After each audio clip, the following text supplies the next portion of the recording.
think the fact he's probably with Egypt and he's probably not playing in the major tournaments as such, or maybe got a great chance to win it. No, but AFCON is big, wasn't it? Remember when him and Mane was going through it and the league?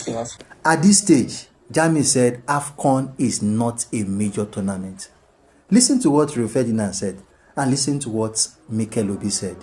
African Nations Cup, if you go to Didier Drogba, Abidi Pele, over there Samuel Eto'o, down to the all players now, Mahrez, Mo Salah, Mane now, they'll tell you this is that we have to win this. Huge. It's a demand in their countries to win this. Yes, it doesn't get back to resources wise like Euros, etc.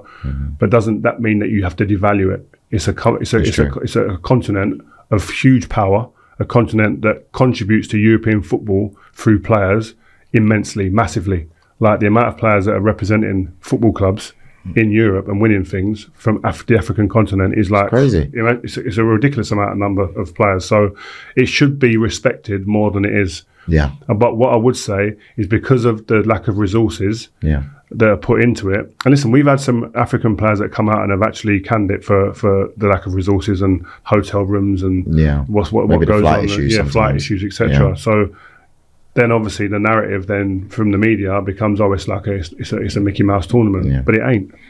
I understand what Jamie's saying, but I don't agree with it. But I understand that is the majority's fault, if we're honest, and it's not right. But a majority of people out there do think that about the African Nations stuff. But I think that the federations like FIFA need to make sure that they implement a way of thinking and language around the African nations that actually equals the Euros and the Copa America. I think that's the point. You know? What Jamie was trying to say as well, where again I think he's right in what he's saying, because that is what happens. If Mo Salah won the African Nations Cup, that would have no bearing on anyone's voting. Which is wrong. When they vote for the Ballon d'Or, which is absolutely wrong. Yeah. That's what he was saying, and one of the parts of what his argument was. If Mane, he finished second, I think it's 2022. Yeah. That has no bearing on anyone's vote. I don't think anyone, when they're voting, the captains and the media and the managers, I don't think they go, before I just make a judgment on who is a top three, where did Mo Salah finish in the African nations? It's true. I don't think anyone asked that question. And that's wrong. That's where it needs to be changed. I think that's where, again, the language, where media, where FIFA need to start really punching that home, that the African nations has to be taken as serious as the Copa America and the Euros. I always rank the African nation same level as I rank the Champions League. So for somebody to come out and make that statement, first of all, I just want to say the statement that he's made, this is bigger than a statement. This is just bigger than somebody making a statement, because you have over, 1.6 billion people in Africa. You know what I mean? 2 billion watched the last. 2 billion watched the last tournament. Yeah. And you call it a small tournament.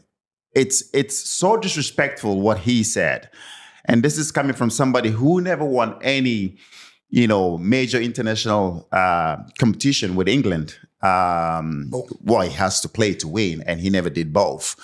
So for me, I think the statement was so wrong and ignorant, John. And ignorant as well to disrespect such a wonderful tournament.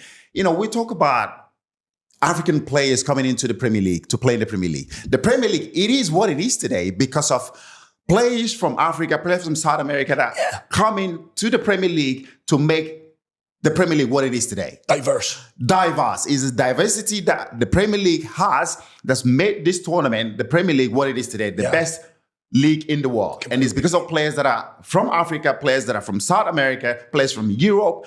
Everybody is coming into this Premier League to make it what it is today. So if you're sitting there thinking that the Premier League would be what it is today, just with the English players, you're fucking having a laugh, mate. You're having a fucking laugh. I agree. So the diversity is what makes a tournament what it is today. And for us in Africa, football is everything for us. Football is everything to everybody. I remember when there was a war that was going to break out in Ivory Coast. And Didier Drogba and the rest of Ivory Coast team came out and spoke to the whole country. And what happened? The fighting stopped. The war that was going to break out stopped. Millions of people were going to be killed children were going to be butchered. People were going to be killed because of the African Cup of Nations, because of football.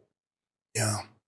DJ Drogba and the rest of the team came out, made a statement, and the war stopped. Just for everybody to come together and support and watch Ivory Coast play in the African Cup of Nations. And you sit there with your mouth in the biggest platform, in the biggest organization in the world, on TV, everybody watching you, and you sit there with your mouth and just discredit such a tournament. For me, that is an absolutely something wrong.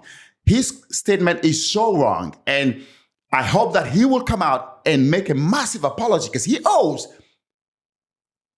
people around the world an apology. It's interesting. He does. John, you and I spoke before recording this podcast, and one thing that really kind of got under your skin, I don't want to put words in your mouth, but fair play and credit to Mika Richards and Daniel Sturridge for saying, hold on a second, Jamie. It's an open discourse. They jumped in and said, I just want to temper what you've said there. The African Cup of Nations is a major tournament. It is a major tournament. And it was exactly. So for me, the biggest thing is that, when somebody's sitting there, and he says something wrong, he's talking and he says something wrong, and you have two guys sitting there, by the way, two fantastic footballers sitting there and trying to correct you. And the smirk on his face, the arrogant fucking smirk on his face to dismiss, give me a minute, it's shit anyways, African combination. That smirk on his face is what tipped me off. It's what absolutely tipped me off. And you have other people coming out to try to correct you, and you coming out and attacking everybody else and keep, discrediting this wonderful, wonderful tournament.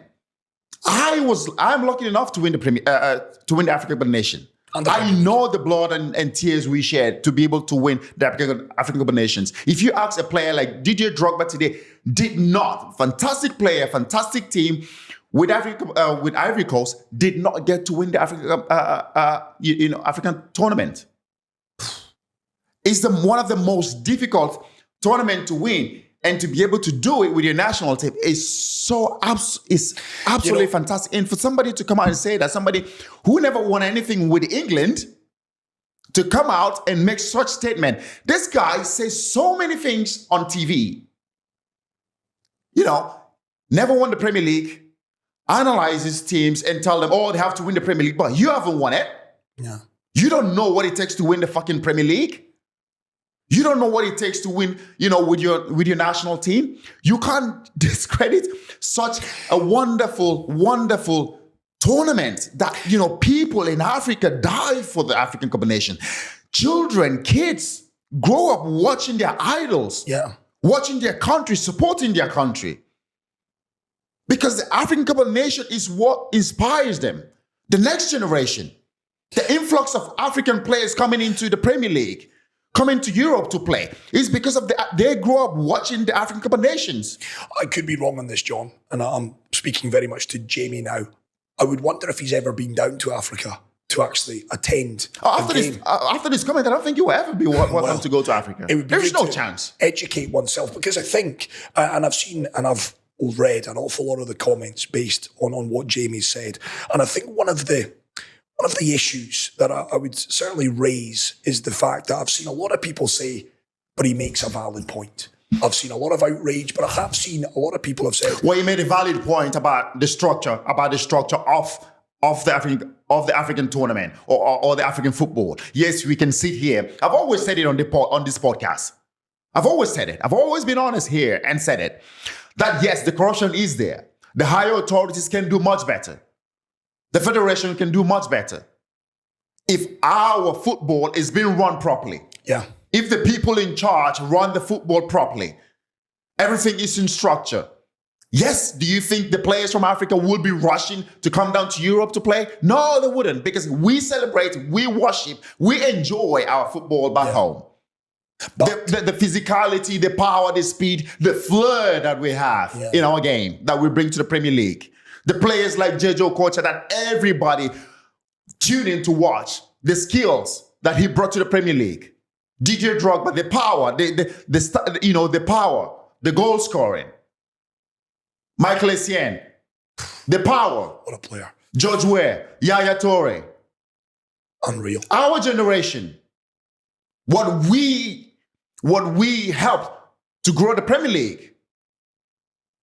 You know, the influx of players that helped build Chelsea Football Club, which is one of the biggest clubs right now in the Premier League. The African players we had back in our days. Yeah. Jeremy as well. Jeremy Zeta. You can't sit there and discredit such a massive tournament.